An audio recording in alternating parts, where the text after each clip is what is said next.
Imagine it's the middle of the night. No electricity, no walls, just darkness, cold air, and the sound of wind moving through the trees. Your baby is crying. Not the kind of crying you can fix with a bottle of formula from the fridge. Not the kind you can solve with a quick trip to the store. There is no store. There is no fridge. There is no formula. You haven't eaten in 2 days. Your body has nothing left to give, and your baby is getting weaker. No doctor to call, no hospital down the road, no nurse to tell you what to do. Just you, your child, and the dark. This wasn't a nightmare. This was real life for ancient mothers for over 300,000 years. And somehow, their babies survived. The question is, how? Think about what a mother has today. Baby formula designed by scientists, hospitals with nurses available 24 hours a day, pediatricians who went to school for over a decade just to help sick children, refrigerators full of food, clean running water, grocery stores on every corner. Now take all of that away, every single bit of it. No formula, no clean water, no doctor, no advice from the internet, no experienced nurse holding your hand. Nothing that exists today existed back then. Just a mother, a hungry baby, and a world that didn't care if either of you made it. Here's what makes this even harder to understand. Ancient mothers weren't struggling for one bad week. This was every single day, every winter, every drought, every failed hunt. And yet, the human race is still here, which means these mothers figured something out, something that will genuinely surprise you.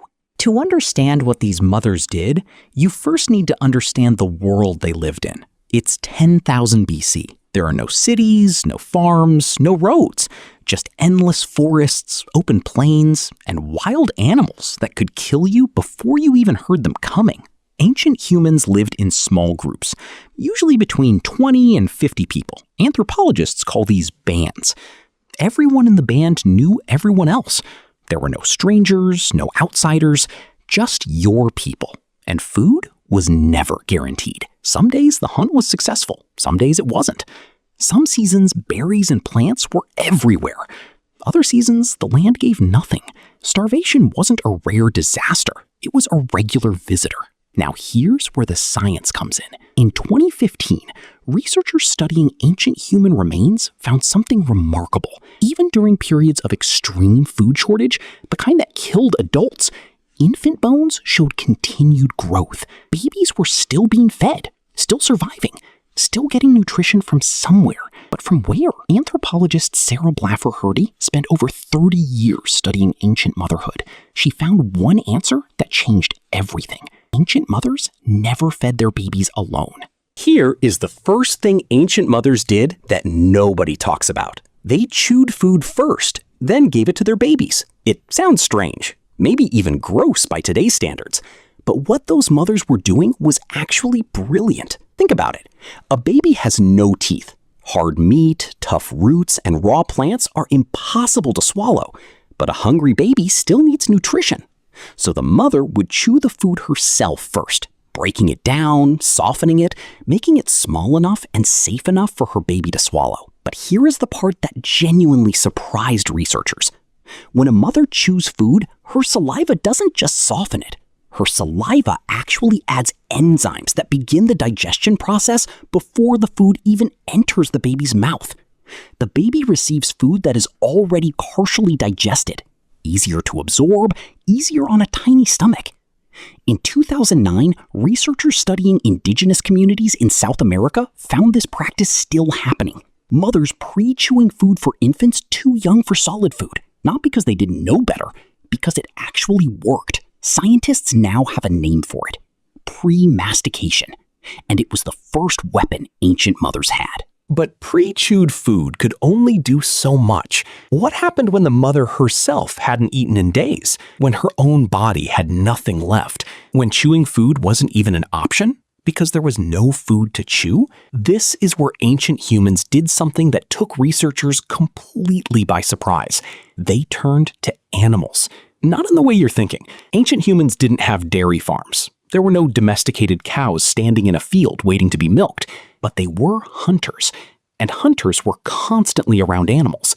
When a female animal was killed during a hunt, a deer, a goat, a wild pig, and that animal happened to be nursing her own young, the tribe didn't waste a single drop. The animal's milk was collected immediately, carefully, and brought back to camp for the baby. Archaeologists in 2021 discovered ancient clay vessels in Europe dating back over 7,000 years. Small, spouted, shaped almost exactly like modern baby bottles. Chemical analysis confirmed it. These vessels contained animal milk, specifically made for feeding infants. Ancient mothers didn't just survive, they innovated. But even animal milk had limits, and when those limits were reached, the tribe stepped in. Here is the part that most people never expect. When an ancient mother couldn't feed her baby, another woman did. Not a stranger, not someone paid for the job. A woman from the same band. Someone who knew that baby by name. Someone who had watched that child take its first breath. Anthropologists call this alloparenting, and researchers at Harvard University who spent decades studying ancient human social structures found that this was not rare. It was normal, expected, built into the system. If a mother was sick, another woman nursed her baby. If a mother died during childbirth, which happened far more often than we like to think, another nursing woman in the band immediately took over. No hesitation, no negotiation, just action. But it went even further than that. Researchers at the University of Cambridge studying hunter-gatherer communities found that grandmothers played a direct role in infant feeding. Older women who were no longer nursing themselves would pre-chew food, collect animal milk, and stay with infants for hours while younger mothers hunted or gathered. The entire band was raising that baby, not one mother carrying the weight alone. Every single person around that fire had one job: make sure that child survived. But sometimes even all of that wasn't enough. Sometimes the hunt failed for weeks. The land gave nothing. The animals disappeared. Every woman in the band was starving. No milk, no food to chew, no animal nearby to take from. And the baby was still crying.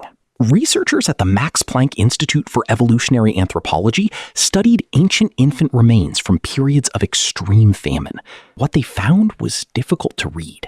Infant mortality during these periods was devastating.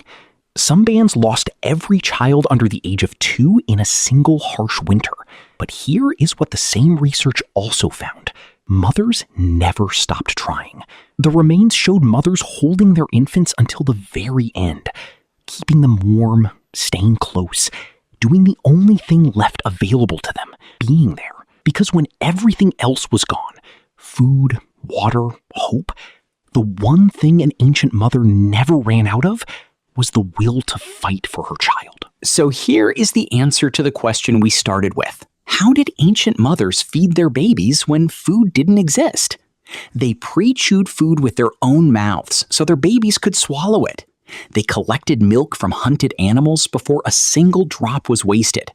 They built systems where every woman in the band shared the weight of feeding every child. They innovated clay vessels to store and deliver milk, and when everything failed, they stayed. They held on. They never let go. No hospital, no formula, no doctor, no guidebook. Just a mother who refused to give up. Here is what that means for you. Every time a modern mother feels like she is failing, she is carrying 300,000 years of the strongest women who ever lived inside her. Women who fed babies with nothing. Women who kept entire generations alive with bare hands and sheer will. You didn't just survive. You come from survivors.